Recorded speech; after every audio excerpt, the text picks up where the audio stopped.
How do you take an architecture picture in poor light? Well, that is exactly what I'm going to try to do today with these two lighthouses. I admit I wasn't planning on creating a video today because I just came out to these two lighthouses just to get some photos, because I was in the area in Yorkshire and I saw these two lighthouses on Google Maps. I thought, I'll come and have a look at these and see if I could take a shot. Of course, I wasn't counting on the fact that the sky is just grey, dull, and it's just really not photogenic at all. But I thought I'd give it a try. Let's see what I can do, and I'll show you my results. Having thought that I've just discovered these lighthouses on Google Maps, now that I've come here, I realise that I have seen these lighthouses before, because there's a local YouTuber called Chirs Baitson, and I'll leave a link to his channel below, who often comes to this sort of location and takes pictures of these lighthouses and other things in this area. And that's where I've seen them before. But what I'm going to do, I'm going to use my Olympus EM1 Mark II, and I've just come down to the marshes, to the reeds, and I'm trying to take a slightly different shot of this lighthouse from this low angle, and let's see if I can get some interest in the image of these reeds and try to get a shot from below.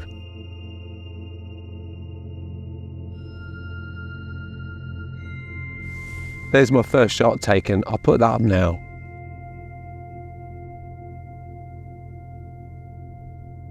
I'm using these reeds to add a bit of colour to the image, because otherwise it'd be a flat, bland, grey image. Although the lighthouse is red, or at least this one is, and I think that's quite nice. And I think the contrast of the orange reeds and the red lighthouse and the grey sky, I'm hoping that's going to work. I don't know, but let's have a look.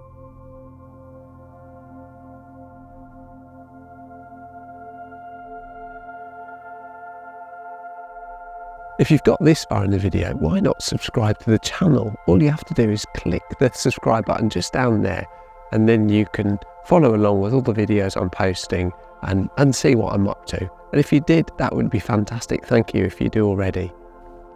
I think the lighthouses from this angle look like some Doctor Who aliens from the 1980s. So I'll try and get a picture of the two lighthouses, both facing the sea together. The lights are flashing. You probably won't be able to pick that up on the photo or the back of camera, but it does look really quite cool, to be honest. So I'll try and take this shot now with the EM1 Mark II, and we can hopefully do this together. So here's the shot. I don't know whether you can see that on the back of the camera, but I've got the white lighthouse on a third. Unfortunately, it's got this telegraph pole, or this electricity pole, on the left. I might crop that out. I don't know. Let's see how that looks. It might give it a bit of balance, actually, because of the red lighthouse in the middle. So I've got f8, 1/250 of a second base ISO, and I'm on the 2-second timer. I'm focusing on the white lighthouse, so I'm just going to give that a try. Hopefully it comes out. I might have a little wander around this little sort of bit of foreshore, which is very wet and muddy, so I'm not sure how well I'll do, and I'll see if there's anything else I can get a picture of this lighthouse.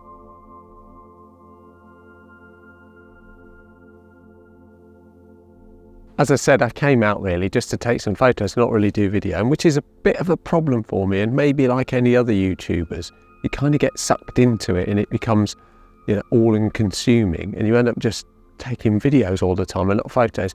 And probably just like you, I really do enjoy the process of taking the photo, trying to find the right composition and pressing the shutter and seeing the results. That surprise you get when you actually see what's on the back of the camera. That's what I enjoy, if I'm honest. But I'm here now, I'm taking this video, so let's see what I can come up with. This looks like a nice shot with these teasels in front of the lighthouse, adding a little bit of foreground interest, and the leading line of this path going up to this really amazing red lighthouse. Unfortunately, the sky's grey, so I'll underexpose this quite a bit to try to bring out the sky. I'm on f8 still. I'm keeping f8 to keep the depth of field. Once again, I'm on 2/50 of a second, and it's giving me just over a 1 stop underexposed. And here come some people that are going to walk in my shot. This shot is really quite tricky because I'm having to perch the tripod on these rocks, really close to the edge of these rocks, just to get the line I'm looking for. Some of the things you have to do sometimes to get the shot.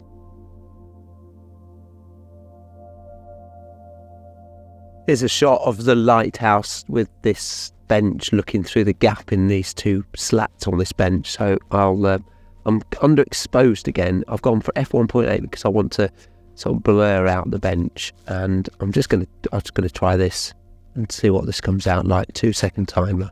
I'm holding it, so I'm gonna be very steady. There you go.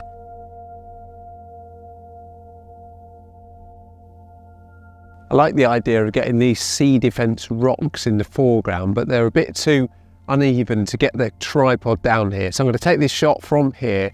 It's really just with the rocks in the foreground, looking into this red lighthouse.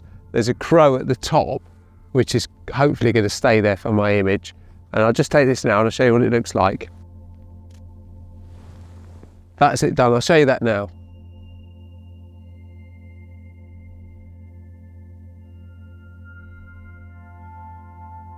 This could be a nice shot. About there in this image, there's a church, and between where I'm standing and the church, in the marsh in the foreground, it's all colourful, and hopefully that colour will obviously help light the image because of the grey sky behind the church. I'm going to give it a try and see what we can come up with. I've got the 45mm lens on at the Olympus EM1 Mark II. I'll take it with that lens now, and then I'll switch and put my 40 to 150 on and see what that looks like. It is a bit far away, so I might need a bit of reach. So yeah, let's have a look and see how that works. With the 45mm, I've got the camera set to f8. It's a really long image, so I don't mind the depth of field. I've one stop underexposed once again because of that grey sky. Obviously the church is really small in the image, and it's giving me 1/100th of a second base ISO. I'm going to take this 2-second timer, and here's the first one, and then I'll switch lenses and take another one.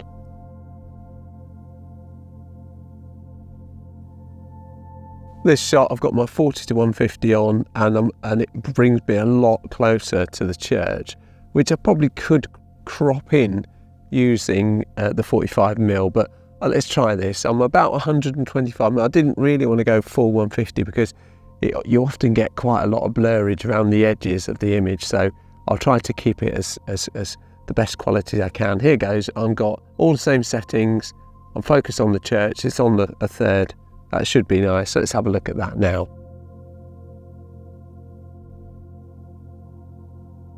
So how do you take a photograph of architecture in low light? Well, the best thing to do is to convert your image to black and white. And with this lighthouse being white behind me, it kind of makes sense because it's white already.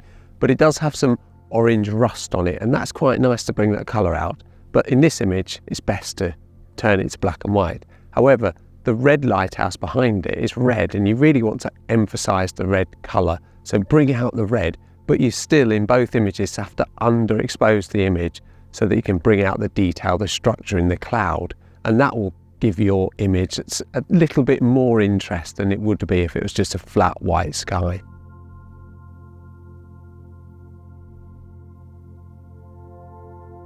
It's amazing how dark it's getting, and it's only just about 1 o'clock in the afternoon now, but it's such a grim grey late autumn day that not really ideal photography. But I'm going to try and take that shot. I love the curved path. I've seen that shot get taken on a video before, so I know it works, and it leads your eye right up to that white lighthouse.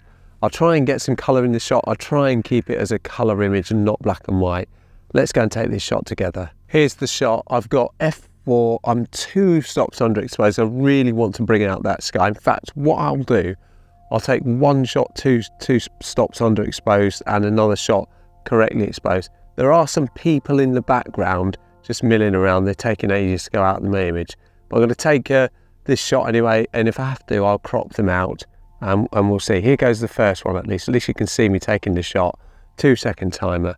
This post, I'm gonna sort of crop or clone that post out because it just sticks out a mile. I really love the way the line of the path curves you up to the lighthouse. I think it's great. I think that's obviously a good shot. I've seen that shot taken before, as I said.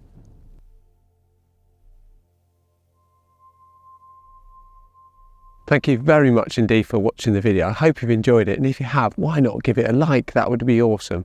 Once again, thanks a lot for watching. I'll see you in the next one. Cheerio.